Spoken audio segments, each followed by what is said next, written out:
आपके प्यार और आशीर्वाद से हम बने नंबर 1 खम्मा घड़ी राजस्थान था। दर्शकों को घणो घणो धन्यवाद। भारत रफ्तार बना राजस्थान का सबसे ज्यादा देखे जाने वाला डिजिटल न्यूज चैनल। देश में कोचिंग हब के रूप में प्रसिद्ध कोटा, जहां बच्चे अपने सपने साकार करने आते हैं। माता पिता की कड़ी मेहनत की कमाई से पढ़ने पहुंचते हैं, लेकिन पढ़ने का, आगे बढ़ने का और बच्चों से पीछे ना रह जाने का डर उनके मन में कहीं बस जाता है और इसी भागदौड़ में कहीं अपने सपने उनके पीछे रह जाते हैं और प्रेशर उनके दिमाग पर चढ़ जाता है, जिससे वो छोटे छोटे मासूम बच्चे अपनी जिंदगी को खत्म कर लेते हैं। माता पिता अपने बच्चे को कोटा छोड़ने आते हैं और लेकर जाते हैं उनकी लाश। ये कैसा भ्रष्ट एजुकेशन सिस्टम है। ये कोचिंग माफिया जो बच्चों पर इतना पढ़ने का प्रेशर डालते हैं कि उन बच्चों को अपनी जिंदगी खत्म करना ज्यादा आसान लगता है। कोटा से आए दिन छात्र सुसाइड के मामले सामने आ रहे हैं। एक ही दिन में एक छात्र और छात्रा ने आत्महत्या कर लिया। ये इस साल का छठा सुसाइड केस है, जबकि अभी तक ये महीना या फिर इस साल का पहला महीना, आज है 24 तारीख। इनफैक्ट अभी महीना खत्म होने में एक हफ्ता बाकी है और ये तो साल का पहला महीना है, फिर भी 6 केसेस सामने आ चुके हैं। इनफैक्ट सरकार और प्रशासन ने इसके लिए तमाम प्रयासों के बावजूद सुसाइड के मामले थमने का नाम नहीं ले रहे हैं। इन मामलों पर चिंता जताते हुए नेता प्रतिपक्ष टीकाराम जूली ने अपने सोशल मीडिया पर पोस्ट कर मुख्यमंत्री भजनलाल शर्मा से सर्वदलीय बैठक बुलाकर गंभीर चिंतन कर युवाओं के हित में उपाय के लिए जाने का निवेदन दिया है।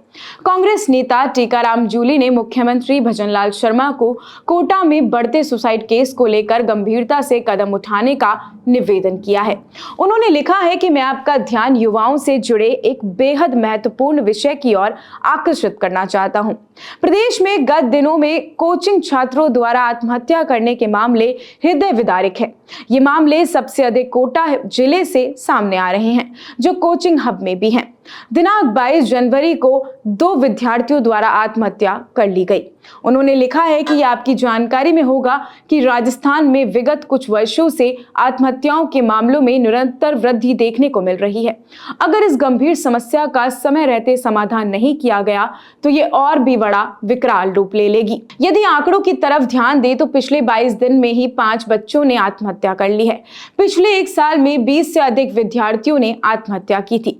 यह अत्यंत चिंताजनक एवं स्तंभ कर देने वाला है कि अब एक ही दिन में कई विद्यार्थियों के आत्महत्या के मामले सामने आ रहे हैं, जो इसकी भयावहता को दर्शाता है। इन युवा विद्यार्थियों के परिजनों पर क्या बीतती होगी वो हम सब समझ सकते हैं।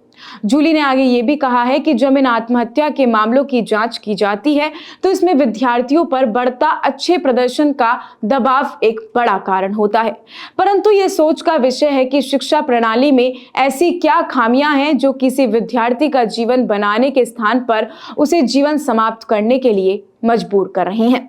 उन्होंने आगे ये भी लिखा है कि मेरा आपसे विनम्र निवेदन है कि इस महत्वपूर्ण विषय पर आप राज्य सरकार को गंभीरता पूर्वक कदम उठाने के लिए निर्देशित करें। अगर इस संवेदनशील विषय पर एक सर्वदलीय बैठक बुलाकर गंभीर चिंतन कर युवाओं के हित में उपाय किए जाएंगे तो ये काफी फायदेमंद युवाओं के लिए होगा। आइए आपको उन 6 केसेस के बारे में एक बार हम बताते हैं कि कब कब इन बच्चों ने सुसाइड की थी, क्या कुछ पूरा मामला था और ये बच्चे कहां से आते हैं। कोटा में सुसाइड का पहला मामला आया था 7 जनवरी को। इसमें हरियाणा के महेंद्रगढ़ निवासी नीरज जाट ने हॉस्टल में फंदा लगाकर खुदकुशी कर ली थी। वो कोटा में जेईई की तैयारी कर रहा था। मध्य प्रदेश के गुना निवासी अभिषेक ने 8 जनवरी को पंखे से लटक कर खुदकुशी की थी। वो भी कोटा में जेईई की तैयारी कर रहा था। उड़ीसा निवासी अभिजीत गिरी ने 16 जनवरी को पीजी के कमरे में फंदे से फांसी लगाकर खुदकुशी कर ली थी। वो कोटा में जेईई की तैयारी कर रहा था। अंबेडकर कॉलोनी के एक पीजी में रहता था। बूंदी जिले इंद्रगढ़ निवासी छात्र मनन जैन ने देर रात कोटा में खिड़की की ग्रिल से लटक कर खुदकुशी कर ली। वो अपनी नानी के घर पर रहकर इंजीनियरिंग की तैयारी कर रहा था। गुजरात निवासी छात्रा अफशा शेख ने 22 जनवरी को सुसाइड कर लिया। अफशा 6 महीने पहले ही कोटा आई थी। पिछले 2 साल से हॉस्टल में रहकर नीट एग्जाम की तैयारी कर रही थी। 22 जनवरी को ही कोटा के महावीर नगर फर्स्ट क्षेत्र में असम के नागांव निवासी छात्र पराग ने सुसाइड कर लिया था। तो ये बढ़ते लगातार सुसाइड के मामले देश में सबसे बड़े कोचिंग हब कोटा से सामने आ रहे हैं।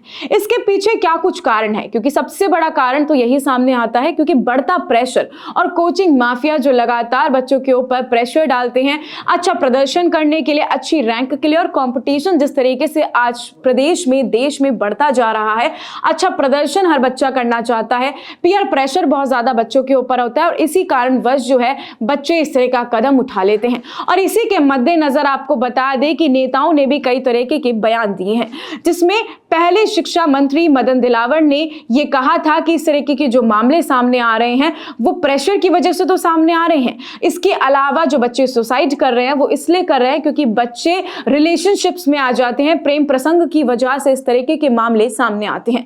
इससे पहले भी हम बता दें कि कोटा के एक नेता शांति धारीवाल ने भी इस तरीके का बयान दिया था पिछले साल, जो कि काफी सुर्खियों में बना रहा था, काफी ज्यादा उस पर प्रतिक्रिया भी सामने आई थी और इस प्रतिक्रिया को लेकर लोगों ने भी जाहिर कहा था कि किस तरीके से ये नेता जो बच्चों के ऊपर बढ़ता प्रेशर है उसको हटाकर उस चीज से जो है ध्यान केंद्रित ना कर इस पूरे के पूरे मुद्दे को बता रहे हैं कि वो एक रिलेशनशिप मैटर है, इस वजह से बच्चे सुसाइड कर रहे हैं।